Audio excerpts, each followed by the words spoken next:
It should be there now, right? Yes, it is.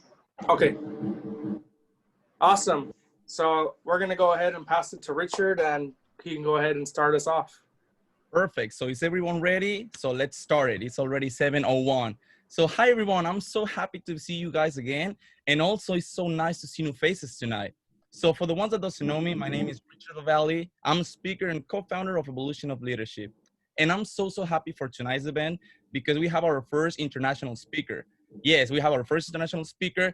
And I don't want to give any spoilers, but I will just give the information that she's with us all the way from India. She's also the founder of Acceptables, and she also she has the first facilitator in her country. She's the first certified facilitator about leadership, um, uh, leadership stuff. So for tonight we have Sandhya Bhide, and I'm so happy to have you here, Miss. How are you today? I am wonderful. Richard, thank you so much for the warm welcome. Thank you to the entire team of Evolution of Leadership for having me over here. And I would like to formally welcome everybody to this talk with a very formal namaste. Namaste. Thank you so much. And we The all know good in me, the good in me sees the good in you and goes down. that's amazing. Thank you so much, and thank you so much that you're not charging us $1 million to be here with us tonight. Thank you so much. I remember that. Thank you for letting me know. I'll give you the mic for you so you can bring us the value of your speech for tonight. Thank you. Sure, Richard. Thank you so much. Thank you. So wonderful. It has a let the feeling sink in. No, give me a moment to allow this feeling to sink in, because I feel so much hope when I'm speaking to all of you here. The warmth, the affection, the positivity, the high vibrations that we're sharing currently, I feel very much at home. And what I'm going to share today is not just a story about me as an individual. It is a story about me being a conduit, about me being a channel for something that is so much necessary. And I did not realize the value of it until recently, about the kind of work that has been done, rather got done by me. And I would like to start my presentation. I would like to share stuff with you. Just give me a moment while I keep this ready.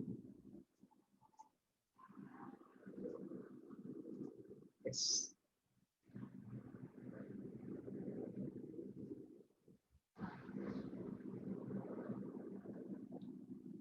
Is the screen, are you able to see the screen? Yes. Okay, great. So today is also the birth of my own brand, personal brand. And today I declare myself as Exceedable Sandhya. The suffix to what got created by me, by doing what I love, my passion. I converted my passion into profession once I discovered it. So today is the birth of Exceedable Sandhya. I am India's only certified facilitator in this program called the Leadership Challenge. I shall explain a little more about it as we move forward. So I'm trying to cover about 6 parts today in my presentation to all of you, followed by a very special session where I have 2 of my students from India talk about their experience with the community that we have built together. It is not just about people anymore, it's about the communities. That's the new normal. That's the seeding. We are seeding a new normal by building communities around us. And it's so important. So, I have been a very, very different person right from childhood. It felt a bit weird because I was not, normal things couldn't interest me. I was very curious and I needed a lot of stuff to keep to satiate my curiosity.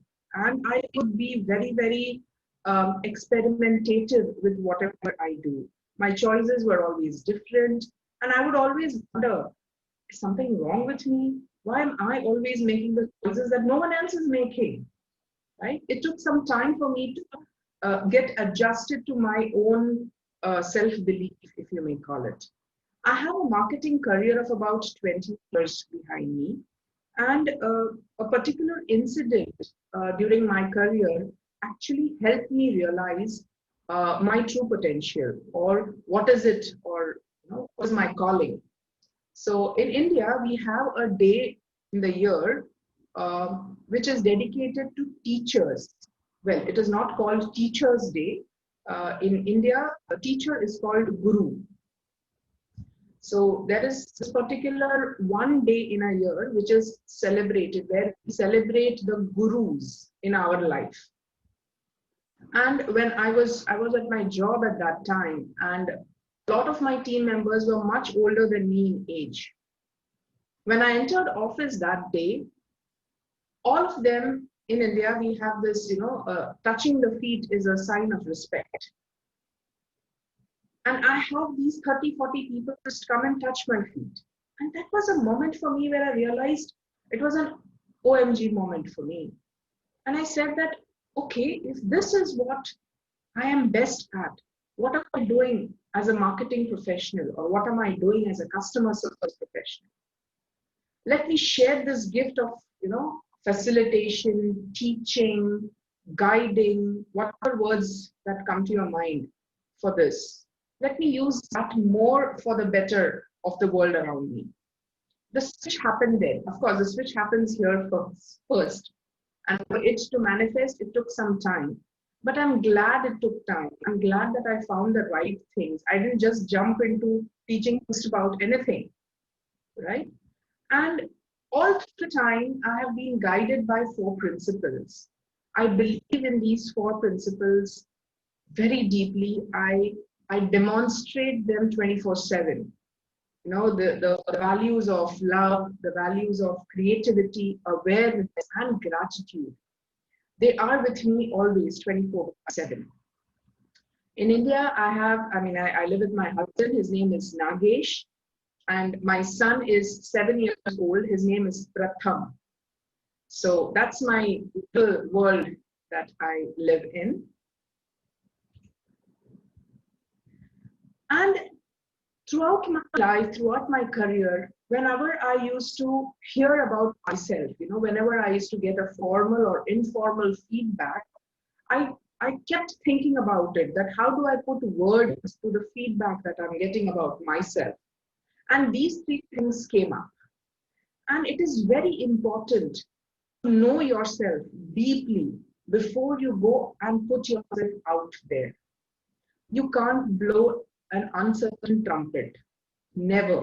So you have to be extremely certain about it, certain about who you are.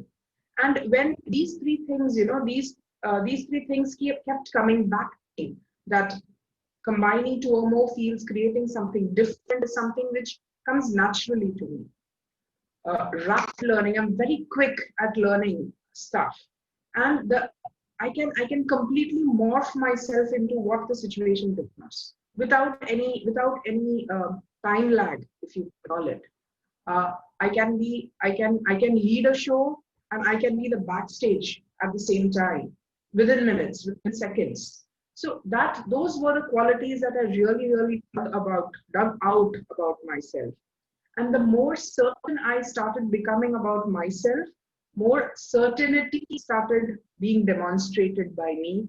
That's how I attracted the right kind of people, opportunities, projects, mentors, peers who could support me in my journey towards my passion, towards fulfilling my passion. 2011 is when I gave up my corporate job. I said enough is enough. I don't think I can do this anymore. The 9 to 5 thing, being in a corporate job, it took out too much of me, and it was not able to serve me what I wanted to do for the world outside. 2013, within 2 years, I had a failed venture behind me. I'm just cutting the story short in the interest of time. But I had a failed business process outsourcing, a BPO venture. And interestingly, parallelly, I was also getting mentored by one of the best, he one of the best business schools in India. He is the director, he's a founder director. And Nalanda, what I've written there on the screen. We both started working together, and for 5 years, I learned about entrepreneurial mindset from him. He's a real doyen of family managed business. And someday I could request him to come and address all of you like a speaker, because he's excellent. He's a very senior person, senior in terms of age, but I could request him to do that. And this deep shift that happened, I said enough, enough of BPO, enough of job marketing, this, that. Let me just, mute aside. And then I shifted to academics and facilitation, and I took time. Time has two important aspects. It tests your patience, and it sometimes frustrates you. You need to take both together with equal grace. It took me 2 years to discover the leadership challenge, the TSC program in Mumbai. It has never happened. It had never happened before in Mumbai. Randomly, now I say synchronicity because I'm a little wiser than what I was in 2017. I came across this program and I had some challenges there too. It took me 2 years to complete my facilitation. There were challenges around it, and I navigated those challenges. I said, I will face these challenges. I will face the challenge in the eye. I will look at it and say, you cannot defeat me. It took me 2 years, but 2019 is when I got my facilitation formally. And the same year, I launched the first batch in India, 20 students, teenagers. And they are the first batch of students from India to complete the Student Leadership Challenge. 2020, a year which nobody will forget in their lives. Sadly, more for reasons that they are not comfortable with.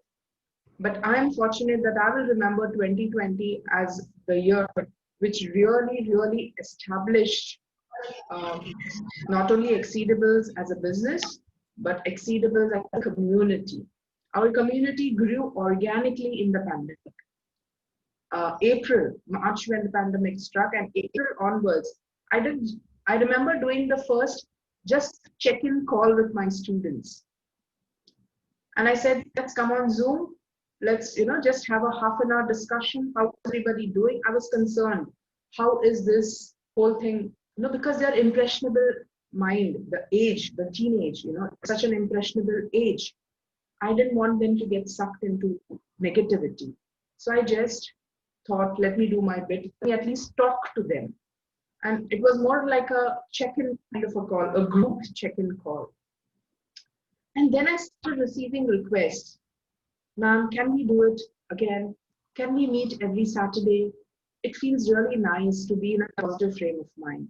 It feels nice to be fearless, to be talking about what we feel.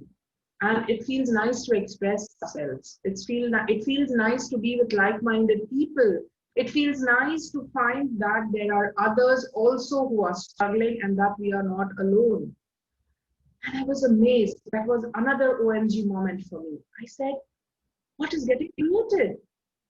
What the world wants is getting created here in a very small effort by people who have no ulterior motives.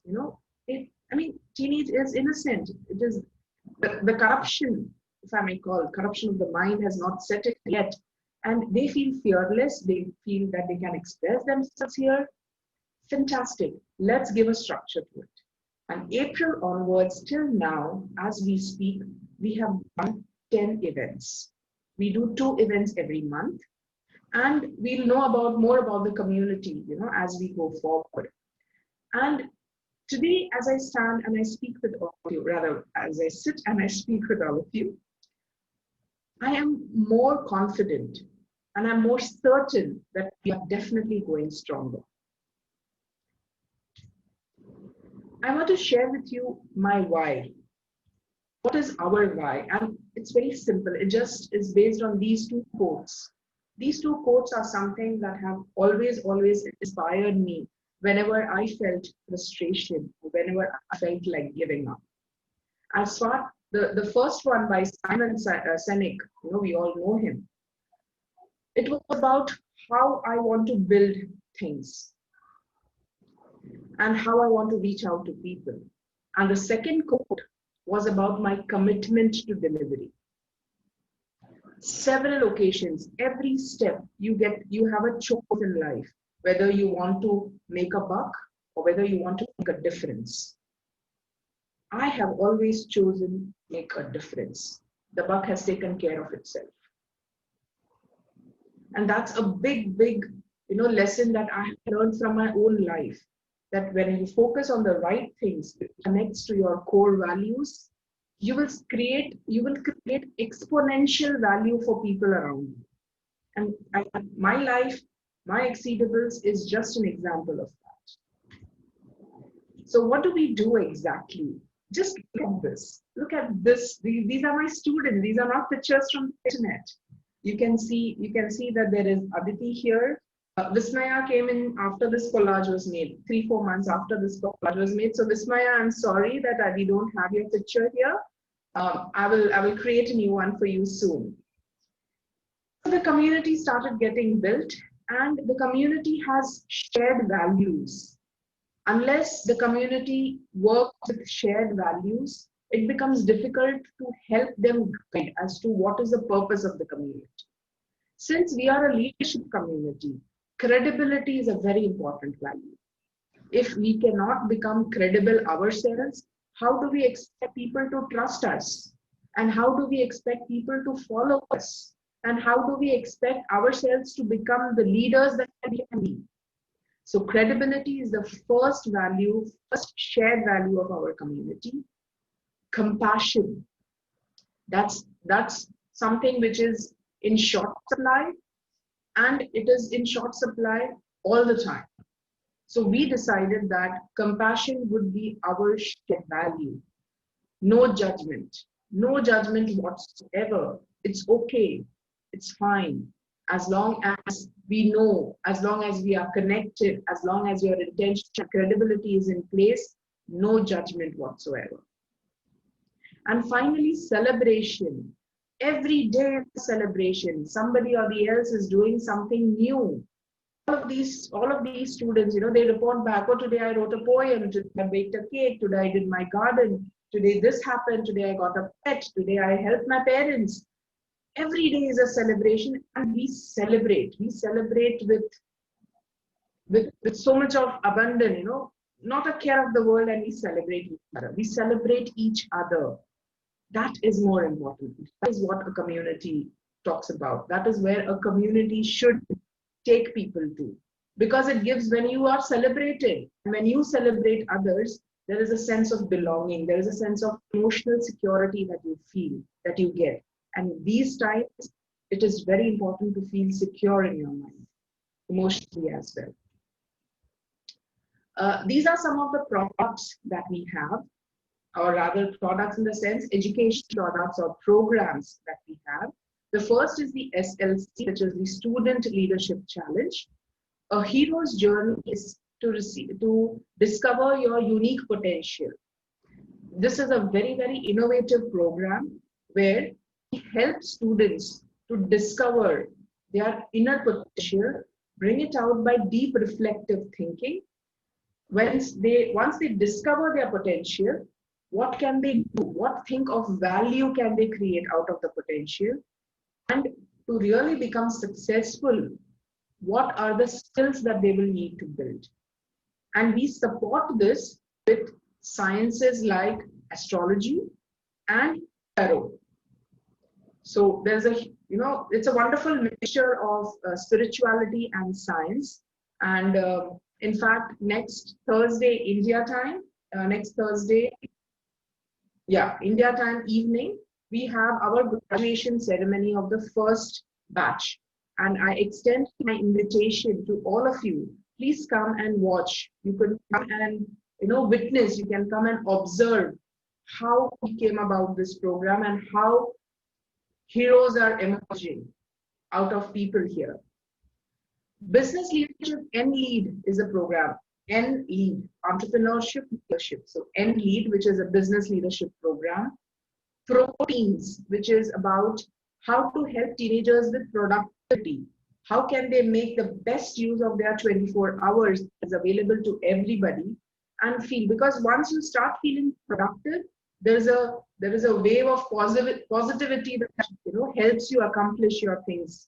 So Proteins is also a program that we have come up with. Given the pandemic, we are not able to do it, but leadership camps, immersion programs, physical programs, getting them on a campsite and having some awesome time together, learning leadership, learning and practicing our shared values. That's what we're looking at. We are also looking at the Exceedable Leadership Community, which is an upcoming. So we have an app in the pipeline, and we have some online courses, virtual courses that we will be putting up at Coursera, at Udemy, Teachable, these kind of platforms. So I seek your blessings for these programs, because these programs, all teenagers and young adults who join this program, they are going to get hugely benefited by the facilitation and by whatever we are providing them, the customization. So I request a moment of your time to please bless this. Could all of us do this to the screen? Could all of us just raise our hands and raise our palms towards the screen and just bless this? All students who come to this program, they are blessed. Thank you. Thank you so much. We serve teenagers. I want to reiterate this fact. I had an option of serving corporates as well, but somehow I got a feeling that in corporates, leadership is more as a point of discussion rather than embracing it. You say something and then someone would want to have their perspective, which is fine, I respect that. But somewhere I feel that the ability to learn or the openness to learn is a little less when it comes to corporates. But teenagers, they are so high on energy, you need to supply consciousness to them so that they get a vision and they are able to go towards it. So the teenagers who are unaware of their leadership potential, the teenagers who need help and clarity on how they can change the world, they can. Every teenager can change the world. And who are looking for a fearless expression, who are looking for a sense of belonging, they are welcome to experience Exceedables. Where we want to go? Well, Cartier has, since 2006, the brand Cartier conducts an award ceremony where across the world it invites applications for women who have taken some initiative and created an impact. I came to know about them in end of 2018, and since then, the Cartier Women Initiative is on my vision board. I want to go there. I want to be a recipient of the Cartier Women's Initiative Award and bring that to my country and help more and more students. Obviously, to reach there, I need to create that kind of an impact. And I want to, this vision of receiving an award for my country at an international platform keeps me going. It keeps pulling me. So my advice to all of you here, have a vision. Let it sound crazy, doesn't matter. Let it sound stupid, doesn't matter. But if there is something that you believe in and you are able to connect the dots, just stay firm to it. Put it on your vision board, keep seeing it. Let it give you the energy that you need to do that wonderful, extraordinary thing that you are born to do. a 1,000 strong community of young leaders by end of March 2021. 6 months. In 6 months, I want to reach that stage where I can say that my community has 1,000 young leaders, teenagers and young adults as part of my community. The Leadership Challenge Summit happens yearly once, the annual summit where we get to interact with the original authors, Jim Kouzes and Barry Posner. I will also be putting in a word to both of them if they could come and speak at this platform. It would be amazing. They are amazing people. And there I want to go and receive my certified master certification. So right now I'm a certified facilitator right now, and the certified master is about 4 levels higher. And once I get this, the certified master, the community receives from the authors themselves. So they get coached by the author directly. So that is where I want to go. A family holiday in Greece is something that I daydream about. You would always find me, if you find me a little lost, you'll find me in Greece. So that's a family holiday which I would like to go with, to Greece. And canvas paintings. I would like to pick up somewhere, along the road. I realized that I left some things which I would like to pick up again, and paint is something that I would like to pick up. Hopefully by the end of this year, I should have at least finished one painting. That is what I hope to do. So this is where we want to go. How can you help? Now, though this is, I understand, geographically we are apart, but we can definitely come up with something, Teenagers who are listening to me right now, you are welcome to experience any of the programs that I have mentioned earlier.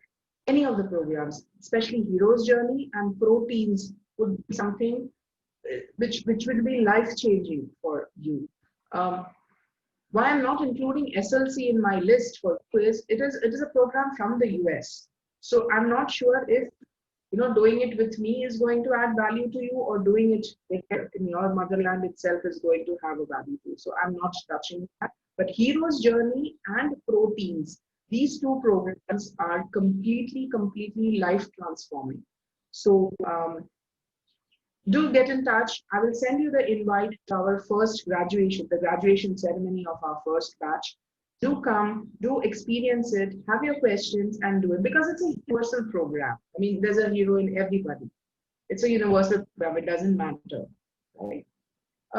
So basically, as a supporter, I see you guys more as supporters. So spread good work, let people know about what we do, just as we let people know about, all of you. And for one, I'm going to be for every EOL event, I am going to be there. Come rain, come shine, I will be there here. I will also encourage my community students to come and be here, because they get a perspective, they'll get a wider perspective of what is going around the world. This is more for, as an institution or as a school, I would love to set up a department of leadership development in a school in India. It could be any school, but I would like to do that. For companies, I have this idea. I mean, I have been a marketeer, so these ideas keep coming to me. So any corporate, if they want to extend some employee benefits, right? They can enroll the children of the employees for our programs. And as I said, between a buck and a difference, I will always choose difference. So I'm very open to the kind. I'm looking at the impact. I'm not looking at the money that I'm making. I'm looking at the impact that I'm able to create, because I know I can create an impact. I am that confident about myself. And yes, so that was about what I had to share. And now I would like to invite my students. Now, when we say that we share, compassion, credibility, celebration, those are the shared values. And as part of our community, the normal for it in our community is to celebrate. So I have to celebrate this moment of being on an international platform like Evolution of Leadership. I have to share it with my students. And that is the best way of celebrating this, is what came to my mind. And so today I have two of my students who are sharing about the community, because they are the end product, and that is what is getting created. So I would request Vismaya to come over and please share with us about the community. Welcome, Vismaya. Hi everyone. Just a minute. Should I stop sharing so that we can have the spotlight on her, or is it okay? I think it's best, to stop sharing, then to give her the spotlight, and then we can go ahead and reshare that Sure. after. Yeah. Sure. Thank you. Thank you. Thank you. All right. I can see all of you now. So many people. Okay, so hi, I'm Vismaya. I'm from India. I live in Bangalore. I'm 16 years old. I'm currently in my 11th grade. I'm in 11th grade. Okay, so my teacher, Sandhya ma'am, told you all about how she formed this community. Now, I'll explain more about what this community offers to all the teenagers. Okay? Yeah. Relax, Vismaya. You're doing good. You're doing very, very good. Relax. Yeah, better than I was when I was 16. So you got it. You're doing great. Yeah. It's great. It's great.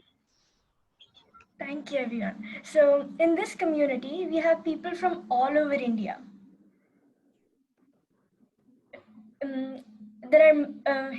So the only common thing between all the people in this community is that we practice leadership every day, no matter what. So to enhance all the learnings, the students of this community conduct community meets. So these community meets have 3 parts. In the first part, we invite a teenager, just like us, to share his or her best leadership experience. We invite a teenager because this community has many teenagers and we can relate to the experience they share. And in the second part, we have community feature where the members of the community talk about the practices in detail, the leadership practices in detail. And one of the member connects the experience shared to all the practices. That's the second part. And third part, we have an expert who shares his or her knowledge, which will help us in the long run. Like they share moral values. Till now, so far we've conducted like about 10 community meets, and we've learned like so many things. We've learned about time management, stress management, doodling. Like doodling helps us in concentration, increasing our concentration. And we've learned about importance of colors, like how colors affect our mood and stuff.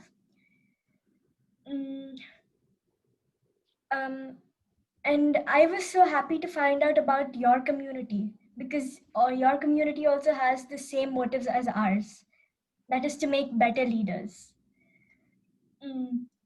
Yeah, so by conducting these community meets, we become better leaders as a whole and encourage others to become leaders, like take initiative to change the world. Now I invite my friend Aditi to talk more about the community. Thank you, Vismaya. Awesome. Am I audible? Yeah. Yeah, okay. Hello, everyone. Hi. My name is Aditi Karke. I'm from Mumbai. I'm 17 years old, currently studying in my 12th grade. In June 2019, I stumbled upon this student leadership challenge when my dad introduced it to me. I'm from the very first batch, and at that time I was just in my 10th grade. That is, I was just 15 years old, and in my friend Vismaya's words, all I knew was leaders are some kind of magicians, and I wanted to be a magician too. So I was a very shy person back then, but now my friends find it difficult to stop me. I am now I'm becoming more confident, who is not afraid to take any opportunity to lead or here in our community we met many teenagers who were trying to seek whether they can become better leader or no, and they had so many questions about leadership. So we all started hunting for the answers together. We shoulder responsibilities along with our friends to infect other youngsters with a self belief that yes, we can lead. We all community members are from different parts of our country, and the only common thing between us is learning leadership in different ways. Maybe through our fun sessions, movies, or maybe while organizing our community meets. So once I remember Sandhya ma'am took all of us to watch a Bollywood movie, which is named Mission Mangal. So it's basically based on Indian Space Research Organization's mission to Mars. So we saw that movie, and then after watching that movie, we went to the food court and we discussed about that movie. We connected the scenes of the movie with the 5 practices of exemplary leadership then and there. And so this is what I call, this is what I meant by learning leadership in different ways. So I would like to share 2 thoughts on our community by our community members. I think one of my friend is there here in the meeting. So first I'll share from her behalf. Utkarsha Mukashi, she is from Mumbai. She's a first year engineering student, and she thinks that a community is like a beautiful flower where the gardener nurtures them all and they come together, they grow together. And thank you to Sandhya ma'am for sowing the seeds and bringing us together. Not only that, our community is like an ice cream scoop and a cone. They means we complete each other, we help each other, we celebrate each other, we are there to get, we are there in our sorrows. So we grow each other we grow together basically. So and my second friend Rudra, she is from Hyderabad.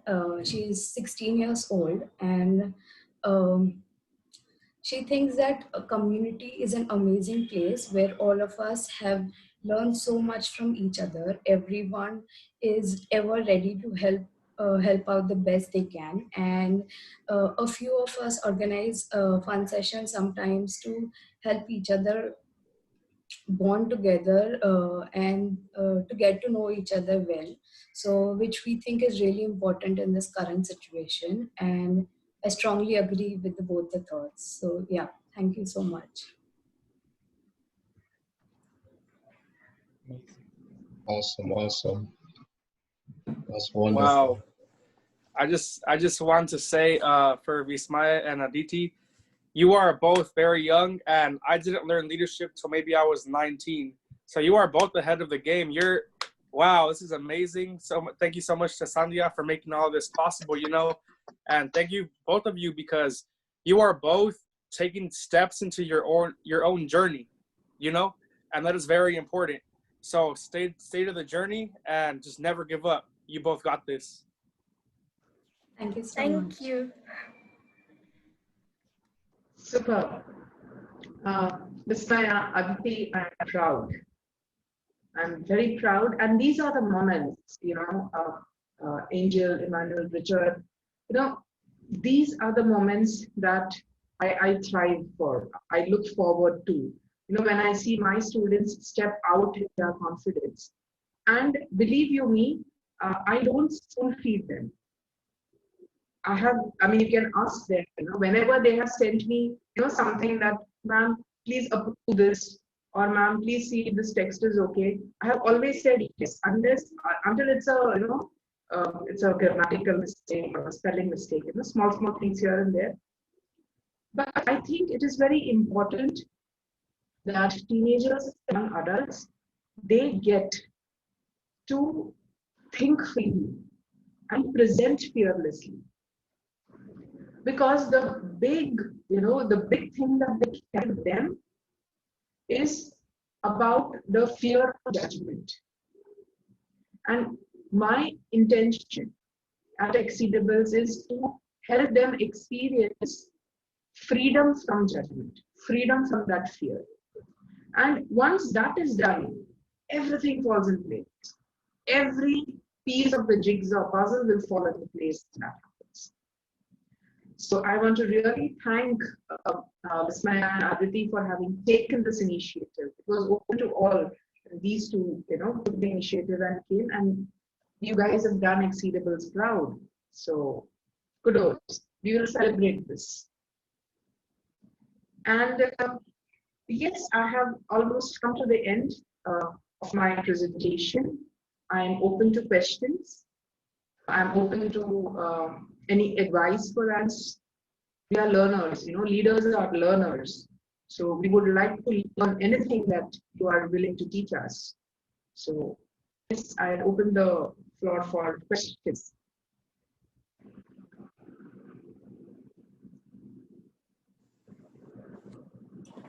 All right. So, like Sandhya said, we're going to open it up to questions. So, does anyone want to go first? Please do not all come at once. Yeah, like last time, man. Exactly. Do you have a question? What I suggest is just a suggestion to the team. You could request people to write their names on the chat, so you can call them out in the order. Whoever wants to ask a question, they could put their names in the chat, and we could, it's like queuing up for the questions. So that's one technique which we use. So if it would be useful to you, please go ahead and use it. Okay. So if you want to ask a question, like Sandhya said, please put your name on the chat, and then we'll go ahead and call you on the chat. It's like that, right? Yes. Okay. Awesome. Let's see. I see Manuel put his name on the chat. Yeah, He is the leader. I celebrated Manuel. You're a leader. thank you. So I do have a question for you. Yes. So what are some habits that you implement every day for self-improvement? Okay. Leadership, I believe in the fundamental that leadership development is self-development. And being in that awareness is very important. Whatever works for you to help you be there, that becomes your practice or that becomes your habit. For me, meditation is very important. Meditation keeps me grounded. It keeps me in a state of awareness, and it helps me remain in the present moment. So while I am here in the present moment, I am giving my full attention to what is happening here. That helps me to get a feeling about, what others in this space are feeling or what others in this space need. If someone needs to be heard, I come to know about it, and then intuitively I call out the name of the person so that the person feels heard. So first thing is definitely meditation. Second is about discipline. There has to be some method to the madness. I mean, high energy people like us, we are mad, we are crazy people. Only then we can do extraordinary things in life. But there has to be a method, and discipline brings that method to this madness. So these two things, awareness, being in awareness and discipline, these two are some of my, these are two of my practices that I really make use of. Have I answered your question, Emmanuel? Yes, definitely. Thank you, Sandhya. Okay. Thank you. So we do have another question from, I don't want to mess up the name, Is Deepshika? Deepshika. Is that how you pronounce it? Yes, so Deep Shikha, okay. Deepshika. Yes, you could go ahead with the question, Deep Shikha. I know you have put it on the chat, but So Deepshika said how to become the part of this community. So it looks like he wants to join, he or she. oh, okay. So Deep Shikha is a she. Okay. So I thought, let me educate you there on that. So, Shikha, what I suggest is you could come for our community meet. You know, we invite you for our community meet. You could come, you could, you know, kind of observe what happens, how it happens. And everyone who visits our community meet, you know, every new person who comes, we offer them a free assessment of leadership behaviors. So you can take advantage of that. And if you feel you can join any of our program and be a part of the community, you could get in touch with Vismaya or Aditi. I have two more students here, Sudiksha and Utkarsha. They are also here. So Deepshika, you can get in touch with either of them and they would guide you further. From where I get these connections? Pardon, I'm not able to hear you.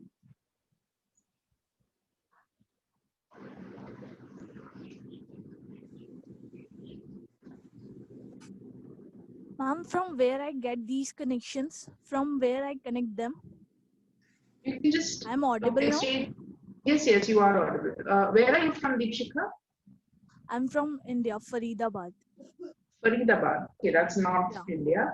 So what you could do is, Aditi, you could just connect with Deepshika here, right here on the chat privately. You guys could exchange your numbers privately and get the conversation going. Is that okay, Deepshika? Yeah, ma'am, it's okay. All right. Thank you. Yeah, maybe putting your email down in the chat might help. Okay. Thank you for the suggestion. Mhm.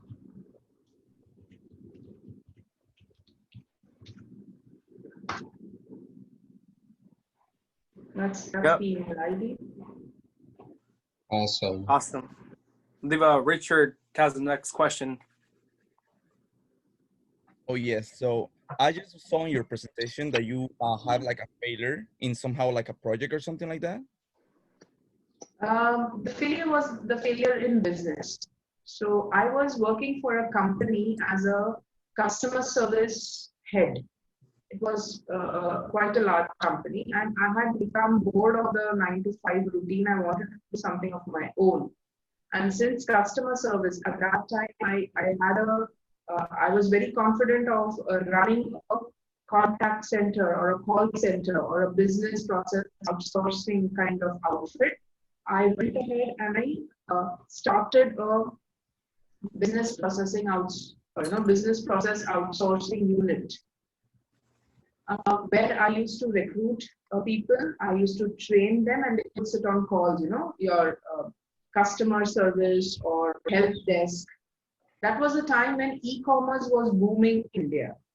So people needed, one person, 2 person, or what do you say, 1 seat, 2 seat, to serve their customers. So I was doing that. And then I also, when the word went around about, about how the team is getting a lot of business for their clients, I got a few corporates coming to me. Basically one which was in the insurance, the life insurance sector, and the other client was in the holidays, membership holidays, shared holiday concept. What happens is for the business process outsourcing venture, it is a very infrastructure heavy thing. You need servers, you need physical real estate to really run the show. I did not have that kind of money to invest, but I knew the tricks. I knew how to set it up, how to get things done, how to the whole thing. I would know that. So I had someone come to me and give me a proposal saying that I want to set up a BPO vertical to my list of businesses, but I don't know how to do it. So you come on board, you come with your team, whatever clients you have, you can bring them and you can work out of my space. I have a huge space. I have the servers. I have already invested, and you could make use of that. You just help me set up this vertical. I was very naive, and when you are naive, what happens is you tend to succumb to praise. The moment somebody praises you, you say that, oh, I'm the best in the world. How can I go wrong? I will do it. And then I went there. I was so happy because now I have the infrastructure. बोलो Okay. ठीक है Okay. Okay. Right. So I had the team, I had the IP to get the work done, and now I had an infrastructure also. So I was very excited and I focused completely on delivery. I missed on the paperwork, I missed on the agreements. I was not, I did not have somebody who could, check things on my behalf. And at the end of 1.5 years, rather 2 years, I discovered that the entire business was in the name of the gentleman, who had the whole thing set up, and I was nowhere. Neither my. I mean, I had set out to be an entrepreneur on my own, right? And here I was being reduced to a manager. I mean, no offense to managers here, I don't mean that, but it really hurt me. And my only question to that gentleman was, if he had asked me, I would have given it to you, without any question. I know that would have been fine. So it was not. I found it very difficult to continue working with, in that environment. So I said, enough is enough. I come back. I had set up a team of 130 executives working in different brands. And I handed it over all to them, all to that individual. And I said, because if I move out, I still did not have the kind of money to have that set up and provide for the employment of these 130 people. I said, guys, you have a steady employment, you be there, you have families to feed. Don't take an emotional decision of follow me because of the love that you have for me. Stay there. So 130 people is what I kind of handed over, and I walked away. And I feel that I walked away with dignity because done is done, it's fine. So that is the story of my failed venture. Oh yeah. And I'm sorry about that. And now for your leadership perspective, how do you overcome that failure? Because I believe, and for what you say, it was like a really huge impact on you. So in your perspective, how do you overcome it? And it could be an advice as well for future leaders and for the people that is right here. And if they get into this type of situation, how they can overcome this type of failures in a positive way, in a way that they're not gonna be like trapped and no exit at all. Yes, teacher, I will share that with you. And this is something which all leaders who have ever been in leadership, crisis, or who have ever been in a leadership role have done. When things go wrong, and things will go wrong, you cannot insulate yourself from, from things going wrong. When things go wrong, ask, what is the lesson? Don't get into reasons. I mean, reasons that, oh, this happened because of this. Don't blame the environment. Don't blame the business environment. Don't blame the, economy. Don't blame, oh, he cheated me. Oh, I trusted this person and this person did not. That's all superficial. That's just to keep you distracted for some time. Get into the core. What lesson can this episode teach you about yourself? Use that lesson, use that learning, draw your contours. that yes, I now, however limitless I may feel, but my limitlessness is limited to my sphere of influence.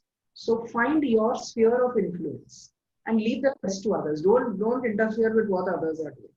You be committed and you be loyal to your core. Don't go all over the place, right?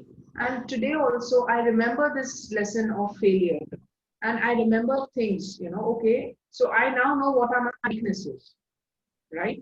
So naivety, vulnerability. I don't consider vulnerability as my weakness. Naivety, yes, it is. It could have been my weakness at that point in time. So learning from your failures is something that leaders must do. If they don't do it, it's sad. It's sad that you don't do it if you can't learn from your own failures. The other way is to learn from others' failures, but that still has a flavor less than failing yourself. When you fail yourself and you cry yourself to sleep, and you kind of scream inside, why me? And the answer comes to you that these are the reasons that happen. These are where you need to come out of your own limiting beliefs or your own either low self-esteem or high, superiority complex. You need to balance it. That's what it taught me. Okay, amazing. I fully appreciate it. Thank you. Thank you. Wow, next up for the question we have Giselle. Hi, Giselle. Hello. Actually, you already answered my question with Richards, but I would like to give you so much thanks for today for being here, especially that this is the first time I came here to this event and there's a woman speaker. So I really truly appreciate the fact that you're here and your students, your two lovely students who actually spoke to us, and I really appreciate them too, because being a woman, especially a woman of color, it's nice to see that anything's possible, and your words really touched my heart right now. And I feel like I could do anything. Like there's nothing stopping me. And I just really, really want to tell you that you are making a difference. And at least to me, like you touched me, you and your students. And I know that there are people out there who really want to make a difference, and that they are. And hopefully that those people make it to the end and never stop. Because that's something that it's true. No matter how many times you fail, no matter how many times you may even trip, don't give up, don't throw the towel, just keep going and moving forward, because we have so much potential in this life, and if we throw it all away, then you'll never know how far you could go. So I really truly appreciate you, every single one of you guys today. Thank you very much. You guys have no idea how happy I am to be here. That's amazing. If I could, I would have given you a very tight hug. I would do. Wonderful, wonderful. Where are you from, Giselle, if I may ask? LA. Oh, wonderful, great. So do come for our graduation ceremony of the hero's journey. I'll share the details with Angel, and probably he could pass it on to the people who are here today. Come for that program. When you observe that, a lot of things will open up for you also, is what I feel. That'll be so And awesome. you can always be in touch. My email ID has been put there. Anytime you feel that you need to speak to somebody, you need to have a non-judgmental discussion about something, please feel free to reach out.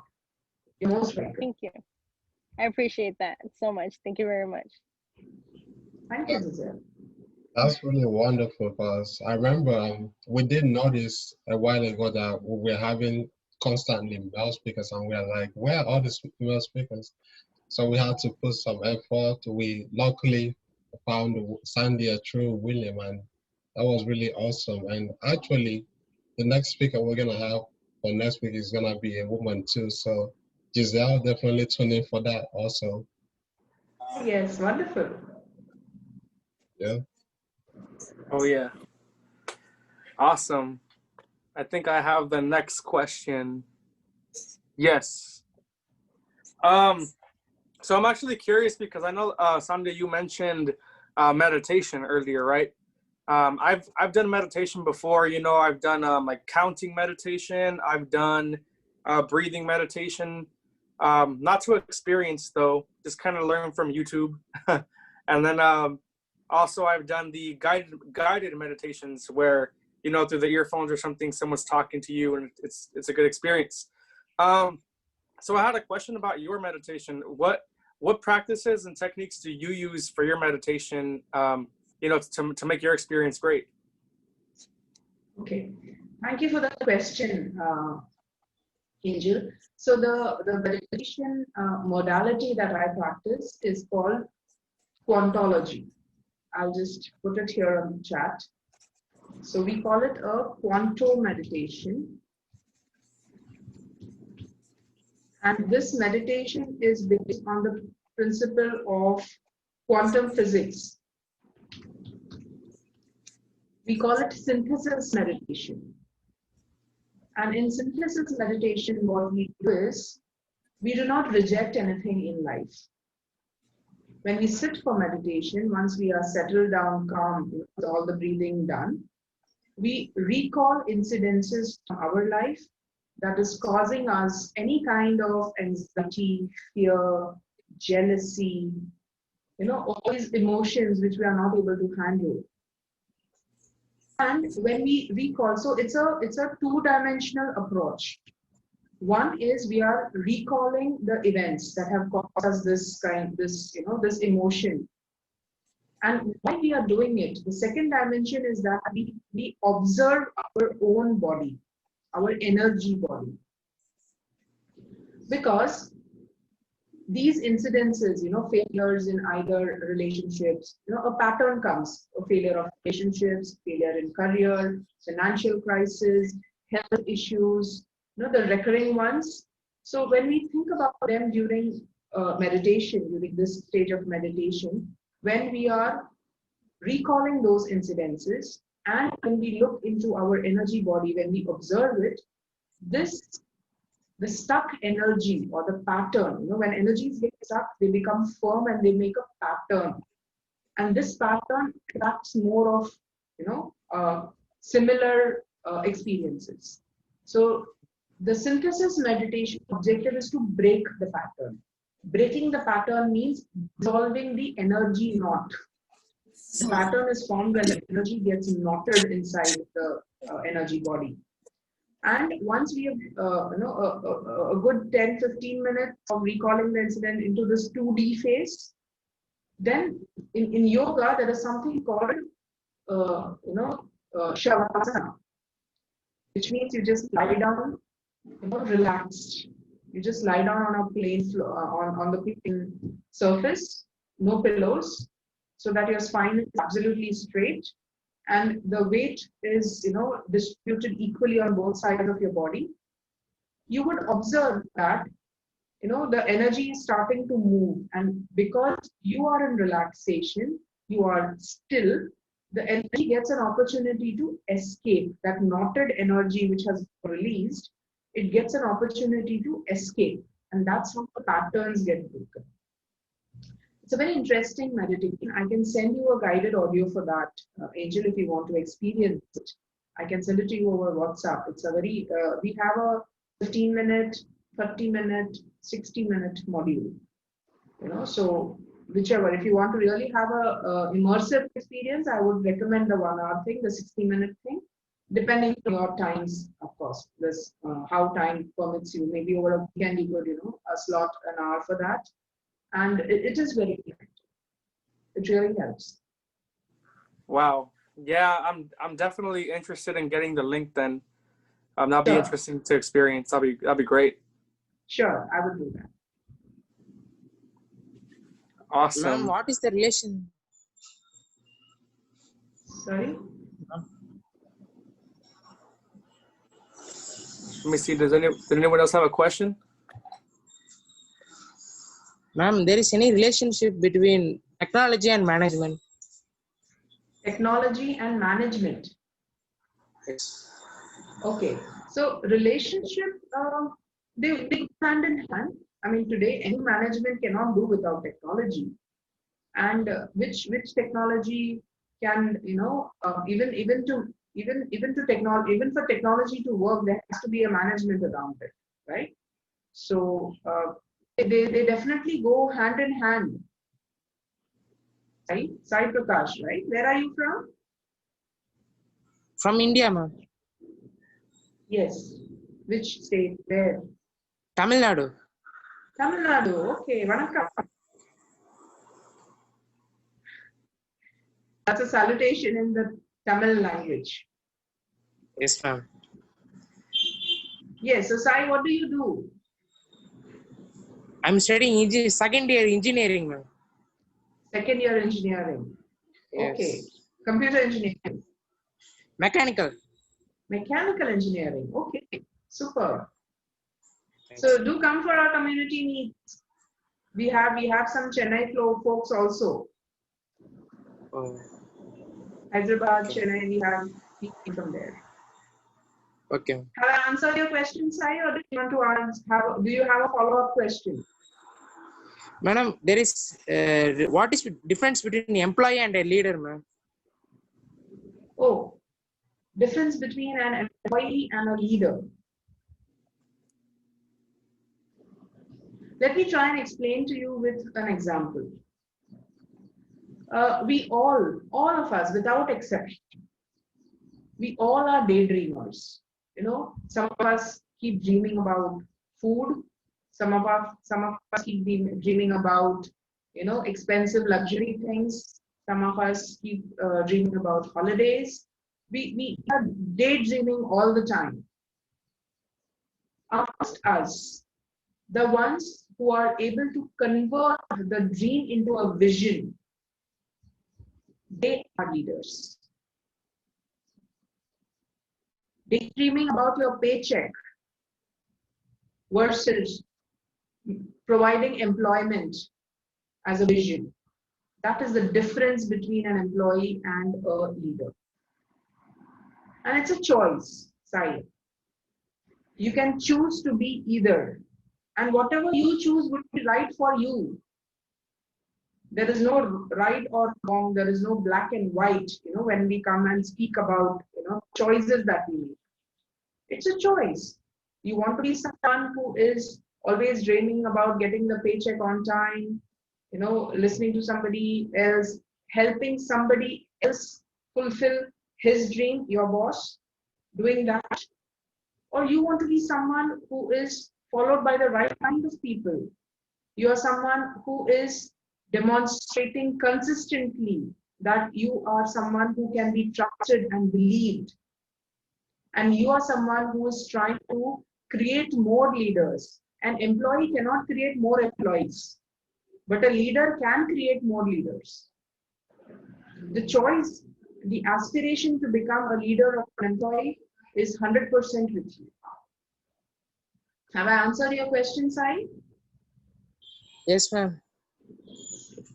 Thank you. Ma'am, is education is needed for a good leadership? Education would help. I'm not saying that, if you're not educated, you cannot become a leader. No, I don't say that. Circumstances may not have got you. Circumstances may not have got you opportunities to educate yourself. But that's fine. That's part of you. You need to accept it as part of your reality. But because you are not educated, you hold yourself from embracing leading opportunities is not correct. There are so many things within a leader, much beyond education. If you are someone who is a visionary, if you are someone who has got great clarity on values and demonstrates your values consistently, if you can help people look beyond their limiting assumptions, if you can inspire them to perform beyond what they think they are capable of, you are a leader. Families have leaders. There's always somebody in the family who leads everybody, irrespective of age, irrespective of relationship.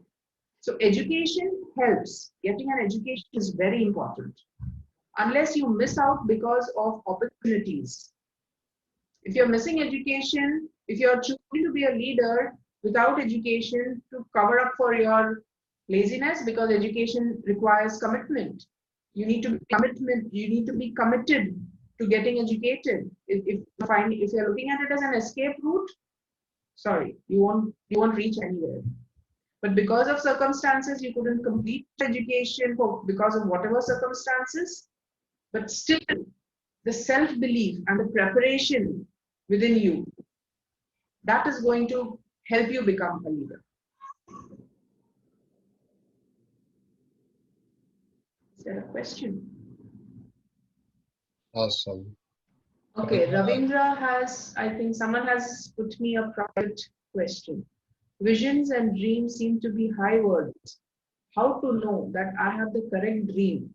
Like as we are influenced by society day by day and dream keeps changing every day for me. What do you suggest? Good question, Ravindra. So Ravindra, he is asking that, how do I know that I have the correct dream? Because the society keeps changing, the environment around us keeps changing, and so my dreams keep changing every time. How do I know that this is the right thing? Ravindra, it all depends on how connected you are to your dream. Is it a daydream or is it a vision? If it's a daydream, it will keep changing every day. If it's a vision, it will not. Because a vision is to help make things better than they are today. Don't think that these are big words. Vision, dream. These are not big words. They seem to be big. They seem to be overwhelming to you because your self-belief has not come up to the level to embrace them. When your self-belief is not complete, if your self-belief is only little, then everything around you will find it overwhelming. You will not find the courage to put your foot out into anything that you want to do. But the moment you build on your self-belief, you will not need to ask anybody that, is my vision right? Am I doing the right thing? Your gut feeling will tell you. You need to be in a relationship with yourself. And you need to nurture the relationship with yourself. And you will always be guided. We all are divine beings. The cosmos communicates to us through energy. Keep your aura clean. Be a good human being. Everything will fall in place. Have I answered your question, Ravindra?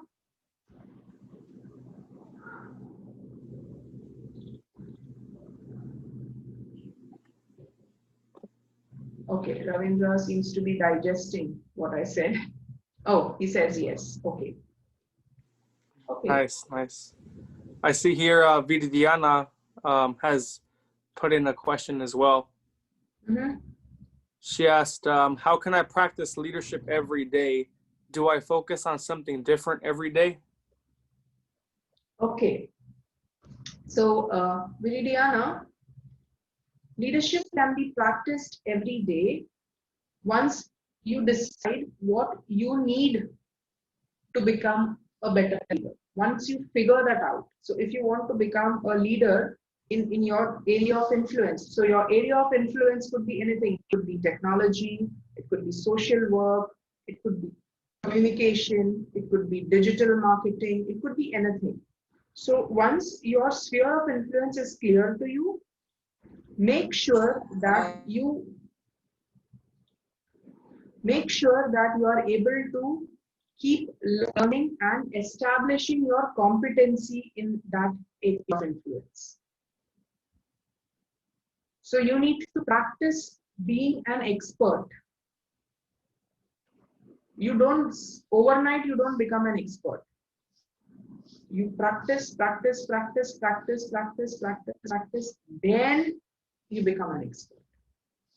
So one is that you have to practice competency on a daily basis. You have to do something which will contribute to you becoming an expert in your field.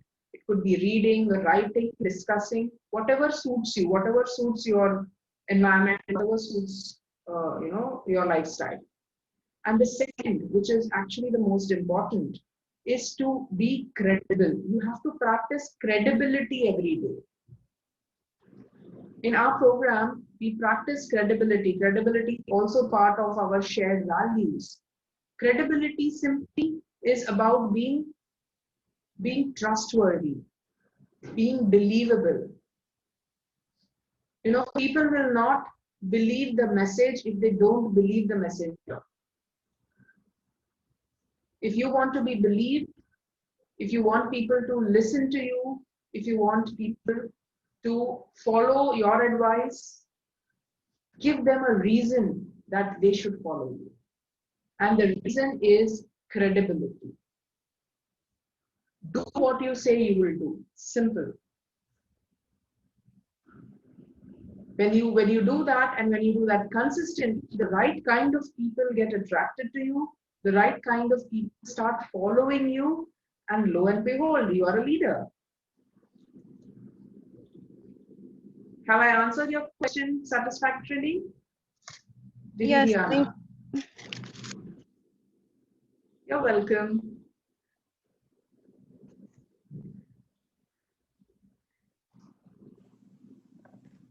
Wow, that was awesome. Oh, Emmanuel's got another question. Nope, I do have another question. So, Sandhya, it's been amazing hearing about how you started up Exceedables. And in this day and age, it looks like so many people are starting up their businesses. And I would like to ask you, what are some of the hardest obstacles you faced starting up Exceedables that you feel other entrepreneurs are facing also? Yes, I have a huge list of obstacles. I don't know where to start from. First obstacle was to, the decision itself of starting something of your own. As entrepreneurs and as leaders, we know that one decision means there are implications on other areas of your life, right? So reaching a benchmark or reaching a critical mass of students to start to actually call it a business. I mean, a freelance leadership coach into the journey from there to having a company which runs this. So it has got a lot of obstacles. It has got a lot of challenges, I would say. But my training in leadership helped me understand. It gave me, what do you say? It gave me an advantage over it, that whenever I saw a challenge, whenever I came face to face with a challenge, my first instinct was to look behind the challenge. What is the opportunity? What is the opportunity in this challenge? Because if I look at it as a challenge, my brain will tell me to go back, withdraw, stop it. This is not for you. It's a lot of hard work. You'll have more failures. You will again be termed as a failure. What will friends and family? They'll make fun of you. Go back when you see the challenge. But when you see the opportunity, it's like, okay, there's another chance to be better. There's another chance to, not repeat the last mistake. There is another chance to apply the learning from the last failure to this and prove to myself that it works. So these things, when they come together, obstacles, yes, they will come, and you must embrace obstacles. You must embrace. It's like, it's like mixing things. It's like mixing it. You can't choose. You can't say, I don't want obstacles in life. I want only things to, go well. Well, if you say that, you are not going to grow. You are not going to actually get to experience your own resilience. So obstacles and challenges, they are actually opportunities in disguise. And you need to have a mindset to accept them like that. Because when you accept them as opportunities, you are more creative. And you think of new ways of doing stuff. It took me 2 weeks, Emmanuel, it took me 2 weeks to shift to an online platform. My earlier method when I started off this business was a face-to-face workshop, in a hotel or a banquet hall or a training room, where we had physical contact or a physical environment to work with. When the pandemic struck, I was shaken. I said, "What? I've just started. I'm so in my flow. I'm so wanting to train as many students as possible, to meet them, to be face to face with them. And now the pandemic has come. What do I do now?" I was worried because it had so many implications. Not only implications on my passion, the manifestation of my passion, but definitely monetary implications also. No work. Where do I go? How do I do? But I wrote down. So I learned from my mentor something called, whenever you're faced with a challenge, write down your limiting assumptions. When you write down your limiting assumptions, you are able to actually navigate the challenges better. So I sat and I wrote down. And then this idea stuck that why not shift it online? People can be in the comfort of their homes. I can still deliver.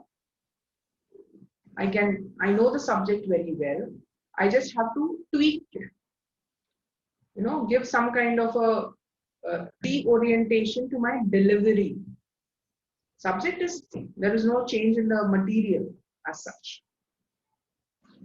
Then I wrote it down. I wrote my lesson plans. I wrote things and I sent it to my mentor and the authors, Jim Couzes and Larry Bosner. I sent it to them and I requested their feedback.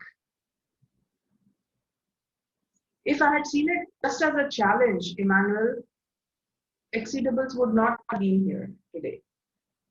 But when I looked at it as an opportunity and I did crazy things, I mean, somebody would have called me crazy. Writing down a list plan, sending it to the authors, expecting an answer from them. Why would they bother? But I got a response.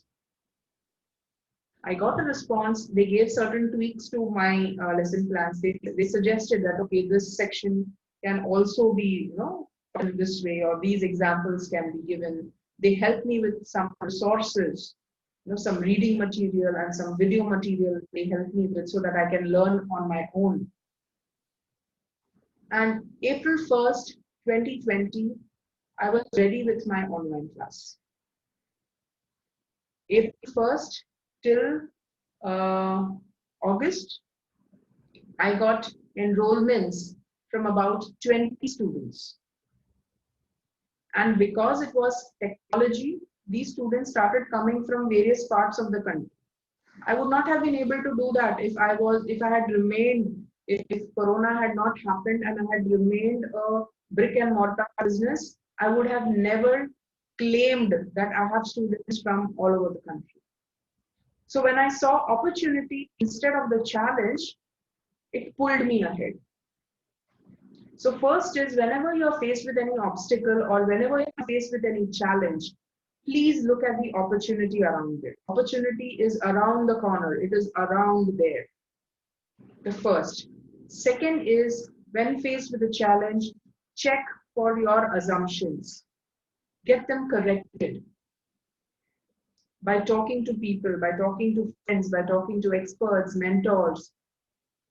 Ask people, this is what I feel. What do you think? You may get a different perspective, which could correct your focus. These two things are important. And the third is, being consistent. Don't give up on your dreams. Feed your passion, not your fear. When you feed your fear, in Hindi we say khalas, it's gone. So don't feed your fear. Feed your passion. And your passion will feed you. You will form an ecosystem with your passion. Emmanuel, have I answered your question fairly to your satisfaction? That's awesome, and definitely I agree with you 100%. And originally, evolution and leadership was also in person. And after Corona happened, I believe that's when Richard, Alexis, and I joined Angel on this wonderful journey, and we moved online. Um, Definitely got strengthened by Corona. This definitely wasn't a challenge, as you would say, it's an opportunity. And it made us diversify our skills, learn about new things, and we are doing everything on our own and definitely improving from it. So I agree with you 100%. Superb. That's why I feel that, evolution of leadership and exceedables, we are like twins. We seem to have a parallel storyline. Yeah, that's true.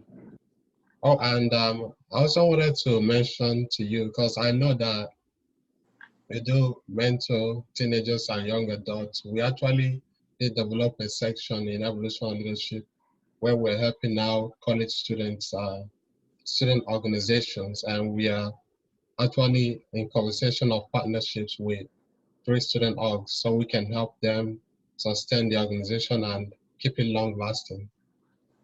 Superb. That Superb. definitely wouldn't have happened if we didn't move into an online format. I mean, it might have, but it would have been maybe slower in the process. Slow is still okay, Emmanuel. I mean, slow is Yes, still okay than no movement. baby One steps. is always better than zero. I agree. Awesome. That's very true. Yeah, I Deepshika. Go ahead, Angel. no, I was gonna say the same thing. I see that Deepshika asked for a question. I believe she's gonna have a question.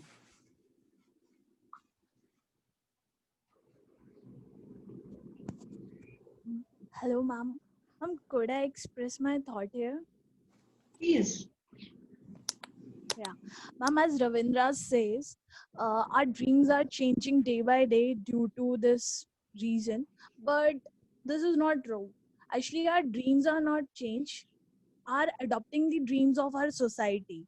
Like in India, especially, we think that our dream is getting job in bank or getting job in corporate world or cracking UPSC. That's all, because we thought these are only the path of success. But during this lockdown, a thought came into my mind, like why we take birth on this planet Earth. Maybe some reason behind it. That's why I start reading the book Start With Your Why by Simon Sinek. And it is an amazing book which is talking about our vision. As you said in your communication, it is talk about our vision, not our dreams. And our vision is to be like what? Is money, its name, its fame, or its welfare for the society. So if we are working on our vision or in that goal, then our dreams are going to be fulfilled automatically. But if we are searching for dreams which is created by other, like people say you get success when you crack the CA, you get the success when you crack the UPSC. So these are going to be changed because these are not our dreams, these are the dreams of our society, which I realize at this age, because my dreams are also going to change and change till my schooling and college. But now I get to know that the vision behind everything is to be like welfare for the society and to do something for the society. It will be in any manner. Maybe I want to be like a trainer, but still I'm improving myself. As you can do, like you are a leadership coach. So I'm not clear about it that I have to go in that manner on that, because I'm still improving myself. But yes, I want to be a like a trainer or a coach. So this is my vision Wonderful. taken a long term. Wonderful, wonderful. So, Deepshika, I know this is not a question and that you are just expressing your views. May I offer a Yes, perspective? ma'am. Yes, yes, yes. Okay. Of course. Okay. So, it's wonderful, Deepshika, that you have a vision of becoming a coach. And I admire you saying that I don't know what kind of a coach, but I want to be a coach. And that is to me, that says something to me. It says that you want to bring about a change in what is there right now. You want to make your tomorrows better than today. not only for yourself, but for people around you as well. Hmm. That is leadership. Yes, ma'am. It doesn't Maybe depend I'm working on on it. it doesn't depend on where you are right now. It depends on where you see yourself in the future. Yes, ma'am. Because you're right. It's not only about serving the society. Very often, serving the society, we feel that we have to only do charity, or we have to start living in a very humble way, have a very humble lifestyle and all that. This is all conditioning by the society. So you need to be aware. Only when you are aware, you are able to break these conditionings. If you are not in awareness, these conditionings will overpower you. No doubt about it, they will overpower you. I broke conditionings in my own life. We had a struggling period, and between me and my husband, in an Indian society, we took a decision that between the two of us, it's probably me who can bring in the food to the table. My skills could bring the food to the table, and therefore he took the initiative. He said, go ahead. Because it required work, to build what Exceedance is today. It required a lot of work, put in a lot of long hours of work, plus the study. Because if I have to give the best to the students, they are going to, like today, Visma and Aditi are here. It is a reflection of the hard work put in behind them, for which I have to be up my game. So my husband volunteered. He said, I will take care of our son. So he became the nurturer. We broke barriers. We broke social conditioning. So you have to be extremely firm. There's a follow-up question from Ravindra. He has sent it to me privately. That how do we know we are on the correct path? Ravindra, you know you are on a correct path when you are walking on the path without fear, without the fear of judgment, without the fear of failure. Because now we know what to do if we fail. If we fail, we learn. Failure is not final. If you really want to know whether you're on the right path or no, have a circle of people who are committed to you around you, not people who are nice to you. There is a big difference. There is a big difference between people who are nice to you and people who are committed to you. Stay away from people who are only nice to you. Please, please do yourself a favor.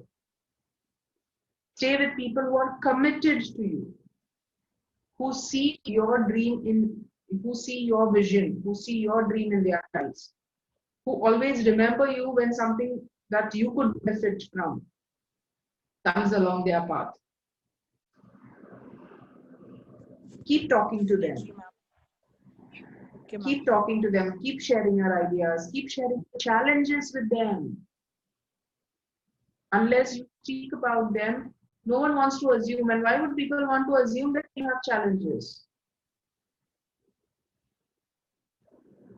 To know that whether you're on the right path or no, the best thing is to have a wisdom circle around you. I have a wisdom circle around me, and I have, is Joel here? I sent him and he's part of my wisdom circle. I'm not sure if he's I here. believe he was here earlier, but he doesn't seem Yeah. to be here right now. Yeah, maybe he has dropped off. So having someone in your wisdom circle, someone who will always tell you that, hey, lazy, hey, dragging your feet, hey, excellent job, well done, both. Nice people will only say good things, even if they don't mean it. But committed people will show you the mirror. They'll say, see, right? You said such big, big things. And what are you doing? Get up, do. Don't be lazy. Don't give up on your dreams. That's what committed people do. So, Ravindra, you need to really get in touch with yourself. Get into the best relationship with yourself, and you will attract your wisdom circle. Don't worry. Fortunately, we don't live in isolation on this planet. We can reach out to anybody. When you get in touch with yourself, you attract the right kind of people. I mean, evolution of leadership and exceedables are so much in tune with their own values, their respective values, passion, that they discovered each other. This is an ecosystem that is getting created. This can grow into what, I don't know, but it definitely has the potential of growing together. I can see that. I can feel that in my body. Surety. You can't keep asking people, am I right, am I right, am I right, am I right? Who's got the time to invest in you that much? Prove things. Pick up one small thing, prove yourself in that. Pick up the next small thing, which is a little bigger, prove yourself in that. A little bigger, bigger. That's how you go. That is journey.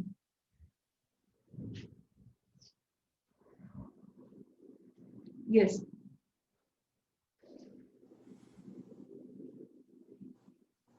Okay. Sandhya, I was going to ask if I can touch on a little bit that you were talking about, just add on. So has everyone here in this in this call played a video game like called Super Mario Brothers or something like that? Yes. I have heard about it. Never heard about that one? I have heard about it, but not played. I see. So at Super Mario Brothers, when you first start playing, you lose almost every time because you're not used to the game, right? And similarly to life, you know, you win the level after you go through the whole thing. You know, you go little by little and you see all the traps and you're like, oh, and then you memorize what you have to do, right? So then after that, you win the next level and you get, you know, to level 2. And then level 2 is the same thing. You have to learn the whole thing. And you, like you were talking about, Sandhya, when it comes to success, I think that like failure, like you said, the concept of looking behind the challenge, right? Yeah, you were talking about looking behind the challenge. That's very important. You're 100% right about that. I agree with you. That was awesome. That's a great analogy. I would look it up. What's it? Super Mario Brothers, is it? Yes, Super Mario Brothers. There's a lot of video games of that one. Okay. And you could even watch a YouTube video of how the game is played, you know? Uh-huh. Then, I will make a note of that. Yep. Let me see. Does anyone else have a question?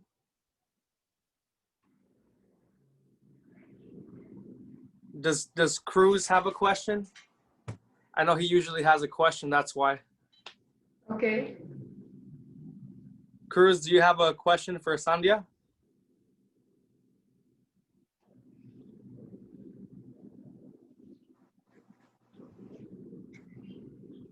Not sure if he was able to hear that. I have a question. I just had to get out the living room because there's so much noise there. So I first gotta say it's a blessing to be here, Sandhya, and to meet your students. And I really wish them a very bright future. You know, they're very smart, and it's incredible because they're starting at such a young age. You know, like they're learning all they have to learn about responsibility, leadership. You know, so I have no doubts that they're gonna have a very bright future. And so I've enjoyed your whole speech. It's incredible. I feel blessed. You know, the energy that we're all getting and giving out. And so my question is, how do you maintain your energy? You know, when you're going through obstacles and what is it you feel that is required for someone to be successful in life? Okay. First of all, thank you so much for your kind words and blessings, Cruz. We accept it with a lot of grace. How do I maintain my energy during challenging times? First is I do not negate. I do not shut my eyes to challenges. When challenges come, I don't ignore them. I don't push them aside. I say, I don't say that I don't want to deal with you. I acknowledge that yes, it's a challenge. I acknowledge that I'm feeling uncomfortable. There is a discomfort in my body because obviously the energy starts responding to the challenge, right? And I say, okay, let me become calm first.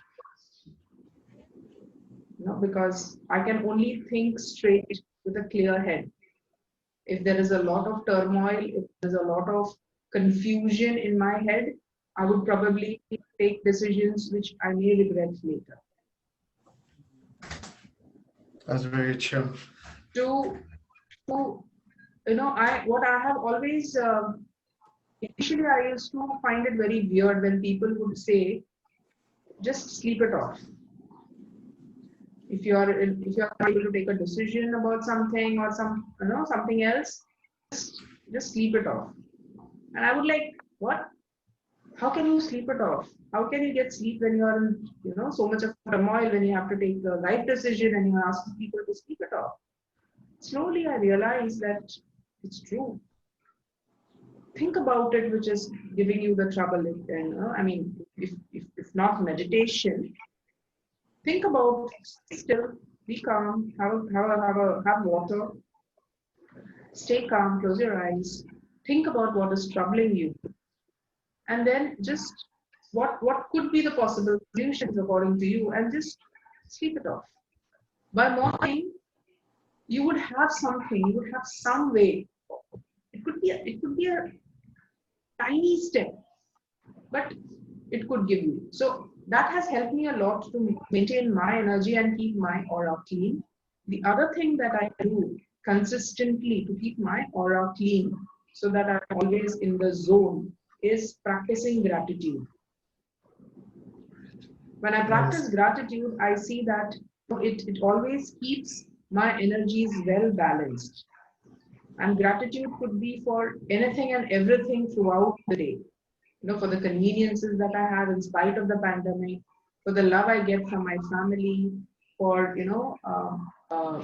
for a great session, or for a great coaching session that I have just completed, and I get a feedback from the student. Gratitude for every small thing. Gratitude that my pantry is stocked. That's gratitude. Gratitude that everything is going well. We are healthy in spite of the pandemic. None of our family members are in any kind of a health hazard or a health scare. Just be in deep gratitude. That itself will solve 80% of your problems.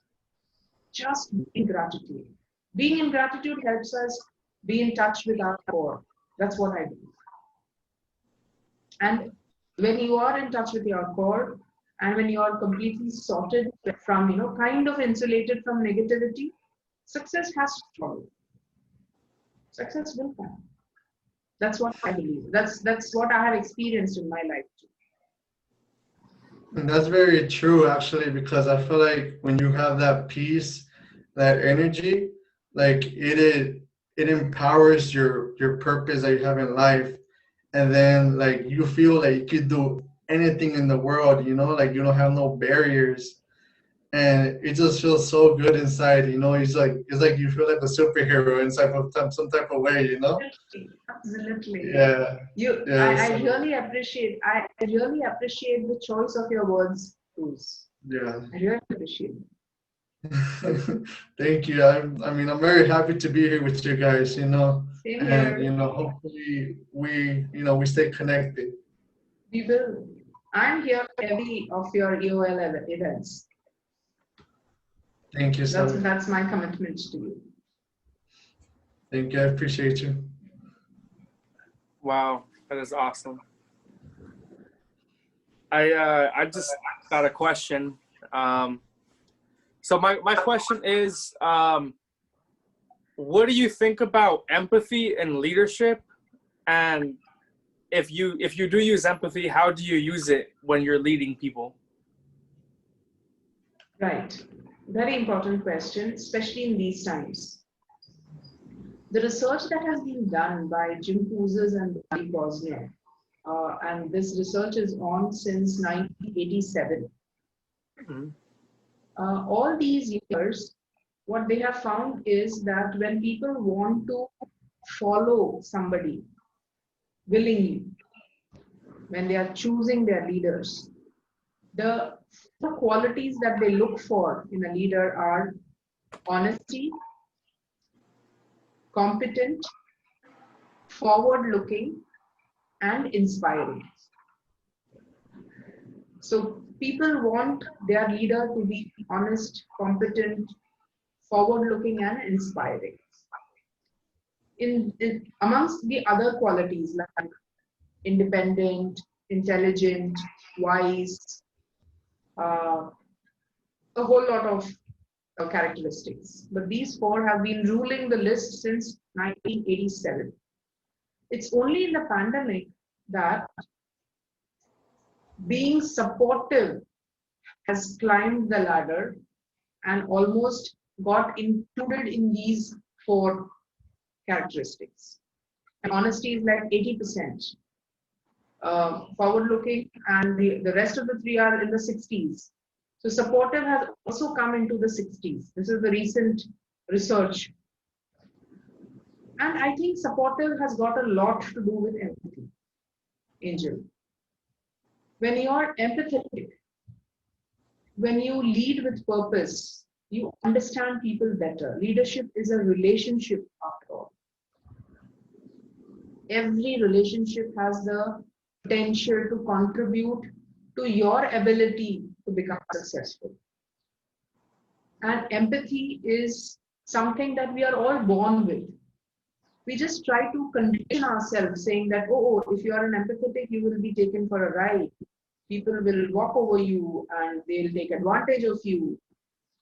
Oh, well, people will take advantage of you not because of you being, empathetic. It's because you are naive. You can't blame people for your naivety. And being empathetic is something that will really keep you in touch with the people around. I mean, as a leader, if you can't be empathetic, if you can't feel people around you, the people whom you are leading, if you can't see their hopes, if you can't see their fears, if you can't feel their dreams, their vision, their aspirations, how do you lead them? You can lead them only when you know these things about them. When they hear you, they hear their aspirations. When they hear you, they hear their fears. When they hear you, they hear your hopes. That is what leaders do. And need empathy for this. Empathy, vulnerability. Till now, these were all considered as, not so sought after strengths. But these times are showing you, that vulnerability, empathy, compassion, these are the things that people need. It's like the circle, it's a circle that's coming back. And people who have been, believe you me, you ask anybody and you try to take a judgment yourself during this pandemic. People earlier who were, nice people, empathetic people, nice people, who always felt that my empathy is really costing me a lot. Those kind of situations. But they are the ones who are most sought after now, because they are natural empaths. They are naturally compassionate.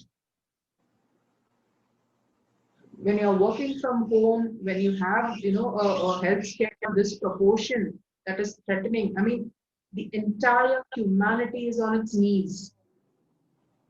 No exception. I mean, Corona has been an equalizer at every single level.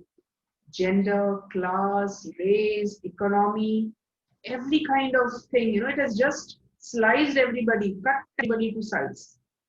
This is what you are at the end of the day. So empathy is a must for leaders. Compassion, practicing compassion is must. The irony is that people get confused between, being selfless, being self-care, So Empathy to yourself is your first responsibility. You need to be kind to yourself. You cannot serve from an empty cup. No, no, no, no. Never.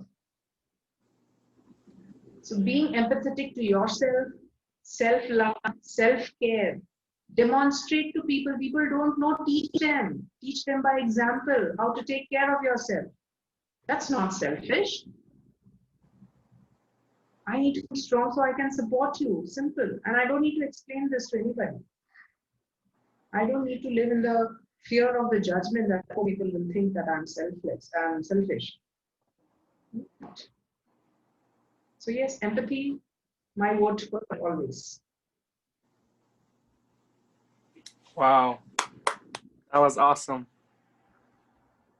That's true. I like how you tied in compassion in there, because yeah, that's very, very important in terms of leadership, and also support. I didn't see it from that perspective. Like I knew support was important, but I just didn't tie support and empathy together too much. And you did that very well. So wow, Thank that you. was very awesome. I did want to let every single person know it's now 8:51, so we're gonna call for final questions for Sandhya here. Does anyone have any final questions they'd like to ask? Remember that when it comes to leadership, it's important for you to ask questions as a leader, because especially if you have something that you are looking to get answered, why wouldn't you ask a question, right? You're only going to help your situation, and then in the future, you can probably help someone else, right? So, does anyone here have a question? So I have a question. This is for Sandhya. It's just I would just like to know. I saw the Instagram post on evolution of leadership, and I saw that you were from India. Are you like a teacher in India, or are you like a motivational speaker or so on?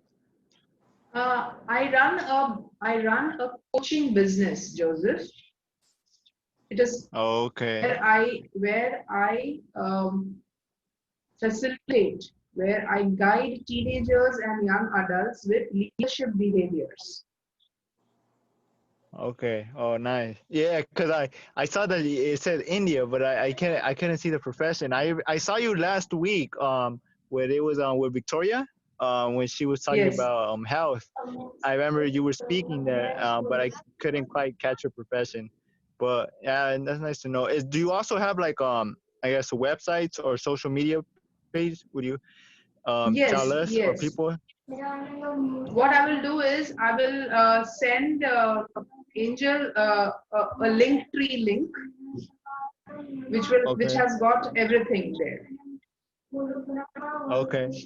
Okay. Even I on see it now on the chat. Yeah, even on the Exceedables Instagram handle, the link on the bio will give you everything about us, including the website.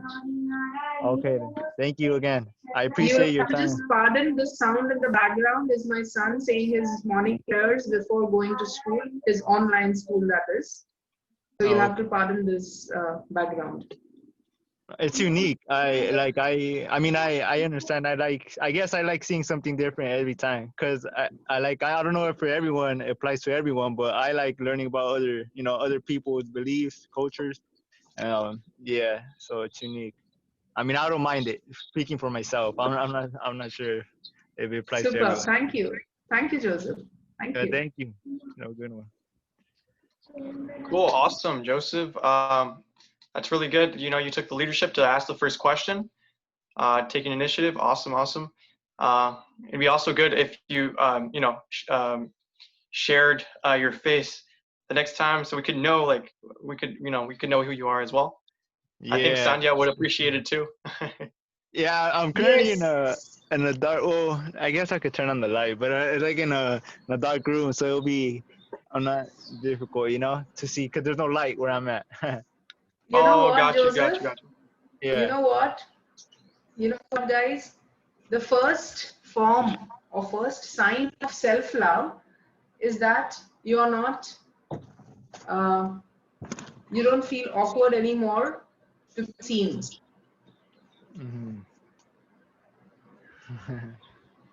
Okay, Very I deep, think that's no? a sign. Yeah, I guess I think that That's was a the sign first for me to sign of put that. self-love. So if you find, I mean, if you really want to, if there's a new person who's coming into your network, if the display picture is not a very clear face picture, start thinking, how can I help this person learn self-love? I see. You're right. Thank you. People hide because they feel less of themselves. I see. Awesome. Yeah. But I commend you. I commend you for bringing in the first question. Awesome job. I do that too, Joseph. I celebrate you. Yeah. Definitely got it. Who's the next question? Come on. Who can be brave like Joseph? Last question, because at 9 we have to cut it for sure. True. Anyone have a final question? Dun dun dun dun. All right, I'm gonna help him out. Okay, All right, and sorry if I mispronounced your names. Okay, I have Giselle, Deepshika, Utkarsha. I'm not too sure if I got that right. Sudiksha, Benjamin. We had a conversation earlier. You should come through. Yes. There we go, Benjamin. Awesome.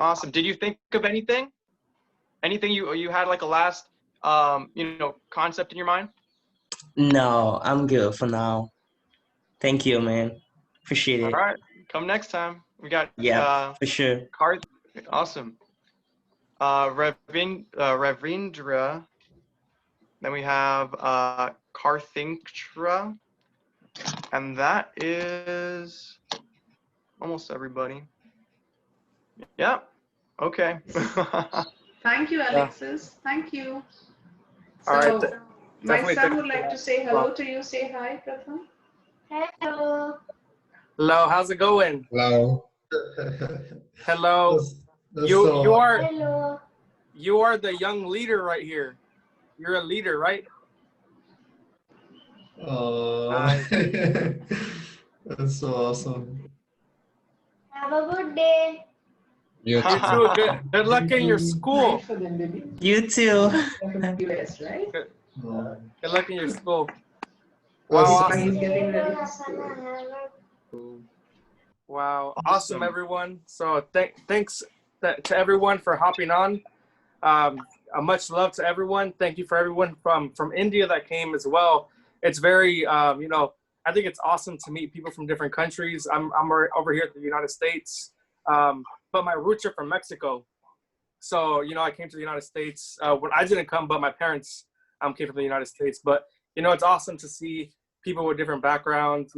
At least, and look at how amazing it is. We all speak one language, leadership, right? We all want to better ourselves. We all want to help the world out from different places, and it's awesome that we're doing that. And wow, I think that Sandhya said it perfectly when she said that Exceedable's leadership solutions and evolution of leadership are kind of like twins. We're doing some amazing things together on different sides of the world, and hopefully one day we'll get to work together and host some amazing events, amazing virtual events. Let's intend that. Angel, and I think the vision is, becoming more clear to me that, we host an event which has, representation from every country and really, have a discussion around leadership. We see that how we can inspire people to step into their own self-belief of leadership. Yes. I'm very excited for that. Wow. Yeah, and just remember, everybody, don't give up. Thank you, everybody, for coming on board. Thank you, Sandhya, again. To going ahead and being our amazing speaker. Once again, thank you for not charging us $1 million. We know you're definitely worth it. Thank you. Thank you. All right. And I'll see you in the next episode. Yes, definitely.